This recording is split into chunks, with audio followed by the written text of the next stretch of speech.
Hello and welcome back to Uncut Long War 2. Today we're going to get introduced to 3 new soldiers who are all connected to the legendary DIMOND SPECTER FREEHOLD. These soldiers were provided by High Marshal Jaeger. For those who don't remember, DIMOND FREEHOLD was a US Navy SEAL and the leader of Fireteam Havoc before the United States government and military gave way to Advent and the aliens. These next 3 soldiers are all part of that fireteam.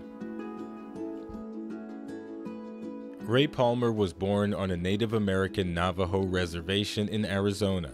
In 2035, even though there's very little evidence of his culture remaining on Earth, he keeps his people's spirits in his mind and in his heart. During his time in the military before the war, he did his best to prove to his fellow soldiers and the rest of the country that the Navajo people were strong and respectable, giving 110% during the simplest training exercises. In the new Advent-controlled world, while he still feels he has something to prove, he acts out of anger and rage instead of out of pride.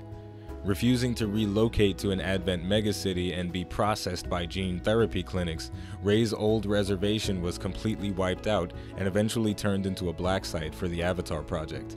His anger towards anything non-human has been cause for concern since we recruited an alien to Xcom, but DIMOND FREEHOLD helps to keep him in check. In recent weeks, Ray has come around to the idea that not all aliens are bad, but he's still skeptical. Ray is a valuable member of Fireteam Havoc and now Xcom, but he's known for being a one-man artillery barrage because of his proficiency with mortars. His ability to rain death and destruction down on enemies with grenades and improvised explosives is second to none, hence his nickname, ARTY.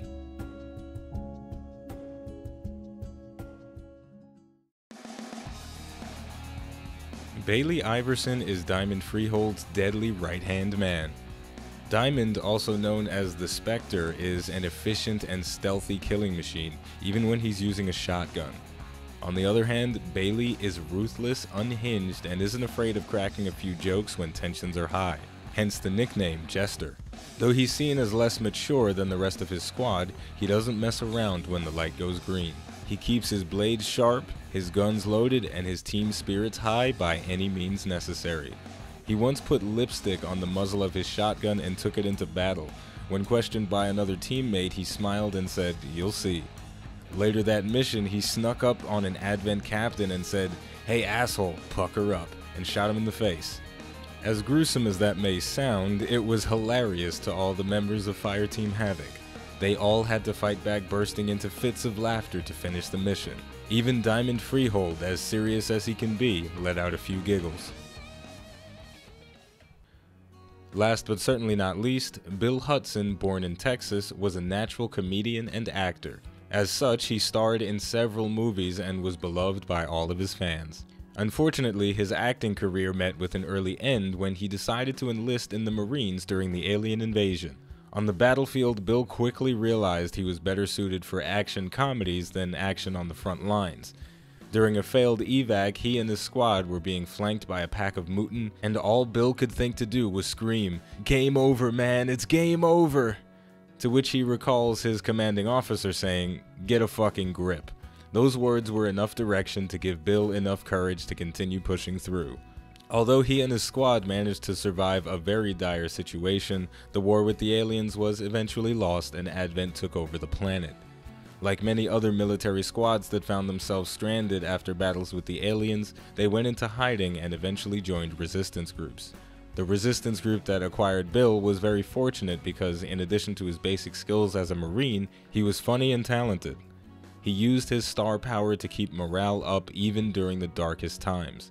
And whenever Advent raids tried to shut down their group, Bill was at the front door to greet them with a gun. When Xcom came looking for new recruits, Bill volunteered, saying, "If we're still in this game, I want on the team."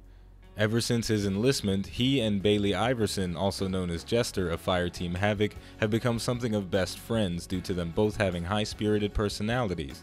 In recent weeks, the Fireteam has made him an honorary member of the squad, replacing the 4th member who at this time is still missing in action.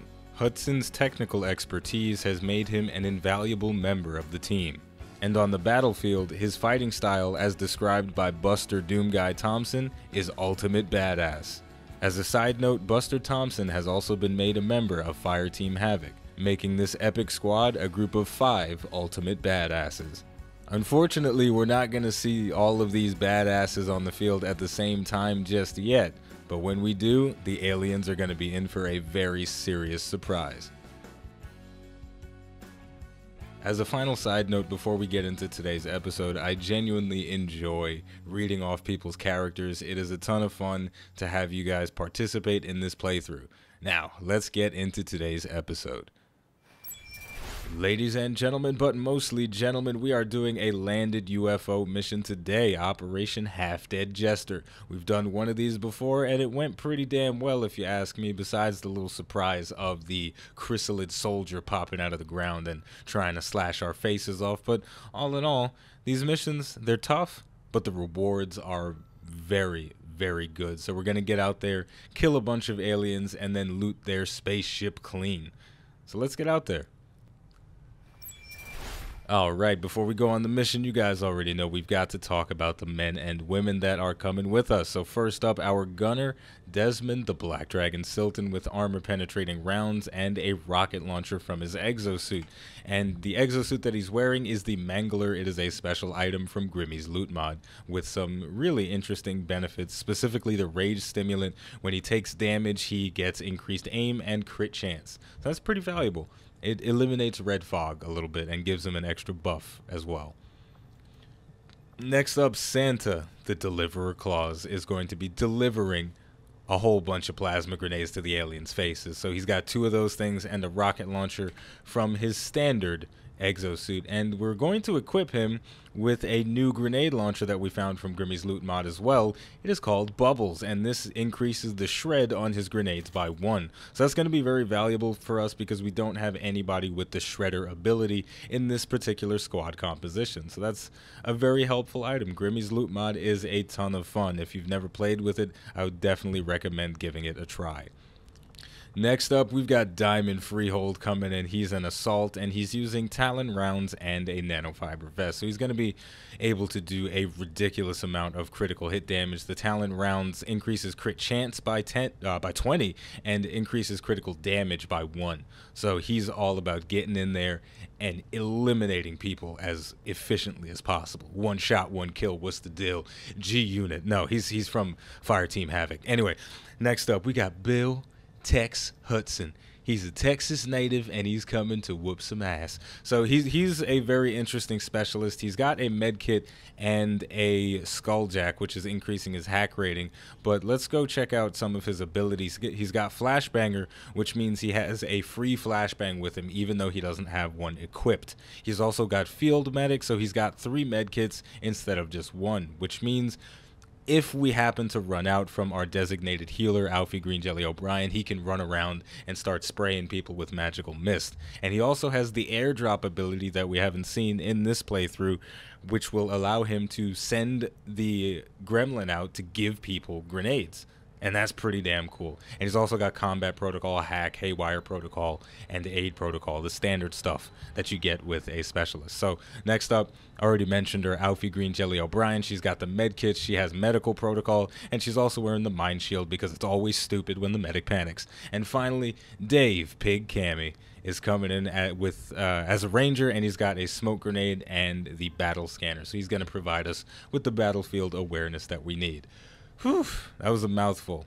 Now let's get out there and kill some frickin' aliens, man.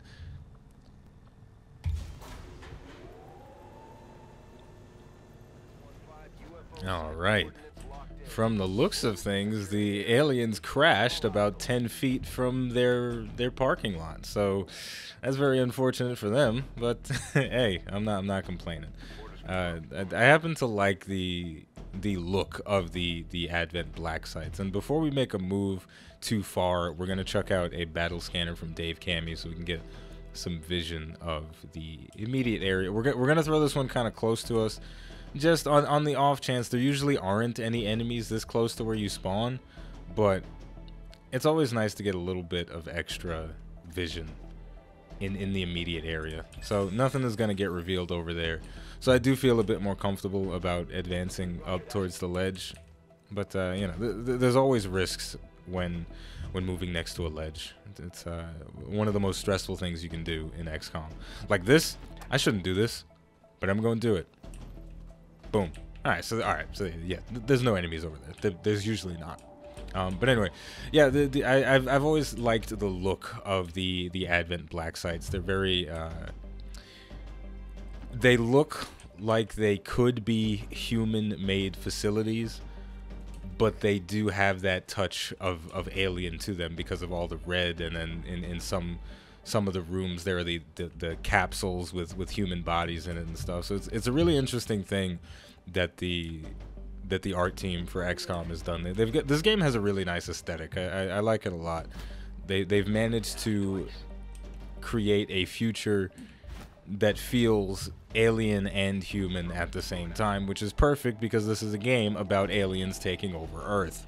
So, you know, kudos to the guys over at Firaxis involved in the creative direction of the game. And we're hearing some footsteps off in the distance, but we don't have vision of anything, so we have to be very careful. But on a different note, though, I'm feeling very confident right now about this mission, and the reason is because our tech is very solid for the time, for the place that we're in the campaign and the enemy's status, right? We've got all of our Predator armor, we've upgraded all of our weapons to the magnetic tier, and we've got a couple of different suits. We've got 2 exosuits and 1 spider suit, so we've got gear, all right? And we've got good gear, and some of it courtesy of Grimmy's loot mod. So we can deal with whatever aliens come at us, right? Even if a sectopod just happens to be on this mission, which I highly doubt, because I don't think we're far enough along in the timeline yet. But even if some crazy shit does happen to spawn, we can deal with it because we're high enough along or far enough along in the tech levels, and that it's making me feel good, man. Oh shit, I forgot to move Dave off the roof. It's making me feel good, and that's a bad thing, because whenever you feel good in XCOM, an alien comes around and kicks you in the dick, or the vag, or the cooter, whatever you want to call it. Whatever you got down there, an alien's gonna come and kick it, because that's XCOM, baby. So we've got eyes on the first pod, a Codex and the Shield Bearer. We're gonna have to start this ambush with a flashbang, because I want to disable the psychic abilities from the Codex. But the real question is how I want to do the full ambush when all is said and done. And I think Dave is just a little bit too far, because unfortunately he's just a ranger, so he doesn't have squad sight or anything like that. So being that far away from the action is not good for him. Oh shit, what have I done? I've spotted more aliens. So two nagas slithering around behind the airship, smoking crack. No, I don't know what snakes do. And they're probably eating a mouse. So unfortunately, again, Dave Cammy, he's gonna have to use his entire turn to sprint to a better position, because I fucked up and forgot to move him. So yeah, we're gonna start off with a flashbang, and I will overwatch with Green Jelly O'Brien and Desmond the Black Dragon, and leave everybody else for cleanup duty. The grenades that we have on Santa Claus are great for cleanup, and Diamond Freehold, he's got a sword, and he's also got that badass shotgun with the Talon rounds, so he's very powerful. And I'm not going to use an aid protocol yet. I'm just going to chuck out the flashbang and get the party started. Woof, throw that thing. Alright. We're visible, and because this is a UFO mission, we're going to get a timer now for 6 turns. Got a nice chunk of damage on the Codex. Unfortunately, it's run so far back that Green Jelly O'Brien's Overwatch is not going to trigger on it. And the Nagas, very dangerous enemies. We've got some tough choices to make now. We've got some very tough choices to make now. Because those Naga, they are snipers. So they've got squad sight, especially this one on the roof. It can reach us from... I mean, it's got an aim rating of 100 right now, so all of its chances to hit against everybody in full cover are going to be 60%, and that's a risky thing to go up against. And I can't even tell which people it has a flank on either. I may have to delay. Shit. This could be really, really bad. But I'm gonna go for the much more aggressive play here, and I'm going to launch a. Oh no, it doesn't reach them both. Or does it? Yeah, no. Is that hitting both? No, I can't get. Oh. I can't get it to hit both of them. Shit, man. But I have a rocket launcher. There we go. Ah, I was starting to panic a little bit. Because this isn't exactly an ideal start, and it's all because of the whatchamacallits, the Nagas. They're kind of messing this up a bit. And the final move we're gonna make, that shield bearer is gonna get his shields off. There's nothing I can really do about it. So I'm gonna slug shot on the Codex, just to pretty much guarantee that it's gonna die. There it goes. Damn, 11 damage.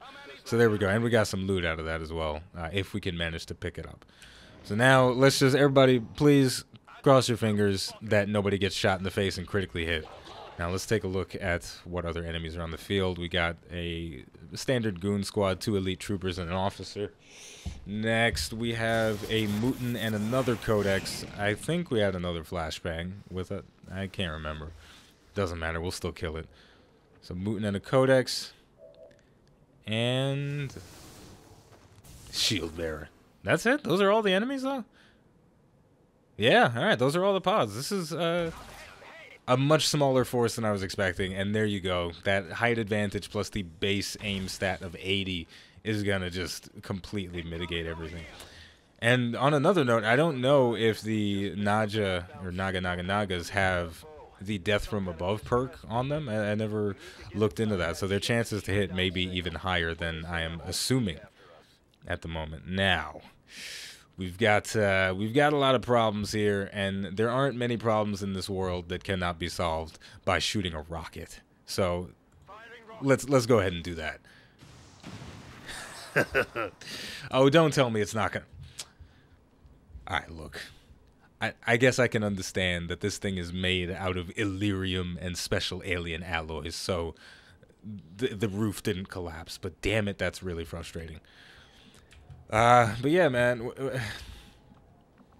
Xcom just comes and kicks you in the dick, man. And but the thing is, that sort of thought process applies to my regular life as well. Like whenever I'm feeling like, hey, man, you know, if I'm about to go on a date or whatever, if I'm about to, you know, going to do something where confidence is important, I start to think to myself, well, hold on a second. I'm starting to get kind of hyped up. Maybe I should take a step back and calm down just in case there's a disappointment. And then that's not always a good way to think. But before we continue rambling about that, we have a bit of a sticky situation here. Our guys are clumped up, and there's a mutant. That mutant will throw a grenade at us.